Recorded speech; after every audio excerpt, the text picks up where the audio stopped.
Olá, gente, bom dia, tudo bem com vocês?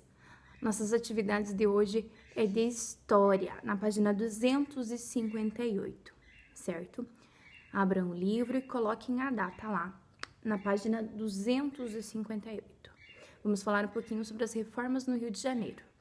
Ali na nossa página, na página 258, nós temos duas fotografias, que é do Rio de Janeiro, do centro do Rio de Janeiro, onde mostra a Avenida Central no período de reformas, né?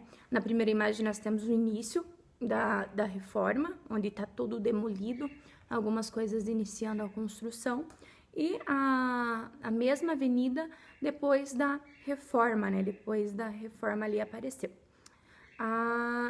Que mudanças que nós podemos observar ali nestas duas imagens, né?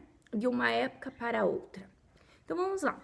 Primeira imagem, nós temos um centro demolido com algumas moradias, né, não tão sofisticadas, né, não temos uma pavimentação ali, né. Na segunda já está bem sofisticado, né, com construções bem típicas europeias, certo? Pavimentado, né. Então, passou por muitas reformas, né, até a rua ficou mais larga, mais espaçosa, certo? Então, lá no século XX, o Rio de Janeiro ainda tinha problemas com as questões de construções, né, problemas urbanos, né? E para tentar modernizar o centro, a capital do Rio de Janeiro, o governo demoliu, começou a fazer algumas reformas, tornando que o centro ali fosse mais parecido com os centros europeus, né? Tirando a ideia lá da Europa, para colocar aqui no Rio de Janeiro. Então, o que eles fizeram? Começaram a tirar as pessoas, a população mais pobre que vivia ali, naquelas moradias, demoliram as moradias dessas pessoas que se encontravam ali, né? Demoliram para construir novas construções que fossem mais bonitas, né? Que ficassem mais sofisticadas.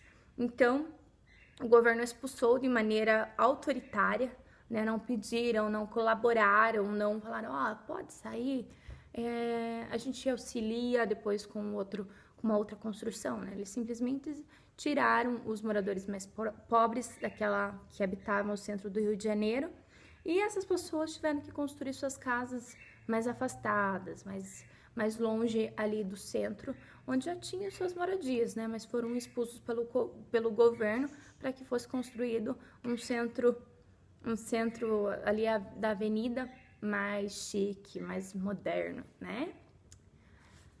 Na página 259, vamos falar sobre a revolta da vacina. Então, o governo começou a adotar algumas medidas para a saúde, né? E combatendo focos de mosquitos que transmitiam doenças, principalmente a febre amarela, né? Hoje a gente consegue, já vai tomando essas vacinas logo quando a gente é pequeno, várias vacinas, né? Então, o que foi a revolta da vacina? A revolta da vacina foi porque o governo, de modo autoritário, colocava os seus agentes de saúde dentro das moradias das pessoas, sem que a pessoa tivesse permitido isso. Então, chegavam os agentes de saúde e os militares ou a forma de lei daquele momento, chegava lá na casa da pessoa, toque, toque, posso entrar? Não. Eles já iam entrando, fazendo com que já procurassem os focos, já fizessem as vacinas. Então, não existia um bom senso de pedir licença, se posso. Por isso que ficou a revolta da vacina, pois as atitudes do governo de se impor, de ser autoritário, de estar entrando na casa das pessoas sem licença, sem que o morador quisesse, começou a causar muita revolta. Então, vamos lá. A revolta da vacina. Medidas autoritárias também foram adotadas pelo governo no campo da saúde pública. A vacinação contra a varíola, por exemplo, passou a ser obrigatória. Além disso, para combater focos de mosquitos que causavam a febre amarela, Agentes de saúde entravam nas residências, provocando grande indignação na população. Indignação, porque era uma injustiça, né? As pessoas não se conformavam que entrassem nas suas casas sem autoridade, sem que elas quisessem que elas estivessem ali para estar fazendo o combate à febre, né? Ali nós temos uma charge, né, da revista Avenida, que foi publicada em 1904, ironizando a obrigatoriedade da vacina, né, contra a varíola. Então, temos um trecho lá. O povo tentava impedir que os funcionários do governo entrassem em suas casas. Por isso, os mata-mosquitos trabalhavam acompanhados de policiais, que tratavam com violência os que se negavam a permitir a entrada de inspetores sanitários. Então, o autor está ironizando a vacina, né, obrigatória contra a varíola, né, que na época foi uma medida imposta pelo governo, foi o que eu acabou de falar, né?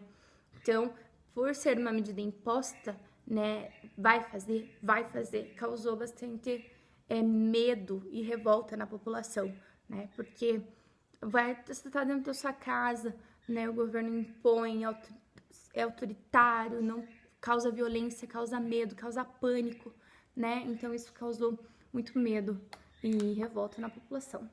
Então, para representar esse cenário, né, em que o governo se impôs sem nenhum tipo de bom senso para a população, essa revista publicou essa charge ironizando a obrigatoriedade da vacina, né? Vejam que na charge os personagens estão de braços erguidos, né, com uma flecha, né, com um espeto, não é nenhuma flecha, parece um espeto, né, um espeto, e a expressão do rosto deles é de muita dor, né, uma expressão de dor, assim, que, meu Deus. Então, essa é a charge que eles criaram lá para ironizar. Em 1904, surgiu um movimento contra essas atitudes do governo, conhecida como Revolta da Vacina. Foram 4 dias de conflitos intensos nas ruas entre a população e as tropas da polícia. Os revoltosos saquearam lojas, apedrejaram prédios e incendiaram os bondes. Após uma repressão violenta, muitos deles foram presos, porém a vacinação deixou de ser obrigatória. Então, depois de toda a imposição do governo para que a vacina seja obrigatória, colocando seus policiais dentro das residências, causando medo e revolta na população, depois de 4 dias, onde a população tiveram conflitos, a vacinação deixou de ser obrigatória, tá? Ali, quando ele fala sobre os mata-mosquitos, eram os funcionários do governo que vistoriavam as residências, tipo os agentes de saúde que nós temos hoje em dia, né? Na página 260, nós temos uma atividade. Leia o texto e analise a charge. Depois responda às questões. O carioca se orgulha de viver na cidade mais linda do mundo. Os estrangeiros podem descer sem sustos no Porto Novo, andar pela bela Avenida de Mangue ou contemplar as praias calçadas da Avenida Beira-Mar. Mas o grande cartão postal da cidade é a Avenida Central. Todo o comércio de primeira linha se concentra nos prédios imponentes da nova avenida. Então, nós temos ali uma charge publicada pelo Malho. Observem lá que nós temos não sei se é um senhor ou uma senhora, deitada numa caminha. E chegou lá não sei se característica de um policial. Tipo assim, né? Levanta e o cara, como assim, né? Tirando ele do sacão. Qual acontecimento é tratado tanto no texto quanto na charge? O que eles estão falando ali sobre qual acontecimento? Foi sobre a reforma que aconteceu, né? Então, voltem lá um pouquinho, lá na página 258, para completar ali a resposta na letra A, tá? Em sua opinião, as reformas no Rio de Janeiro no início do século XX trouxeram melhorias para toda a população? Justifique sua resposta com base no texto e na imagem acima. Então, na sua opinião, com base no texto que a gente leu lá nas reformas no Rio de Janeiro, na página 258, e na página 260, vocês acham que essas melhorias foi para toda a população? Sim ou não? Justifique sua resposta. Então, você vai colocar se sim ou se não e vai justificar o porquê da sua resposta. Tá bom, galerinha? Então, hoje em História é isso, da página 258 até a página 260, tá bom? E não esqueçam da data nas atividades, tá bom? Um beijo!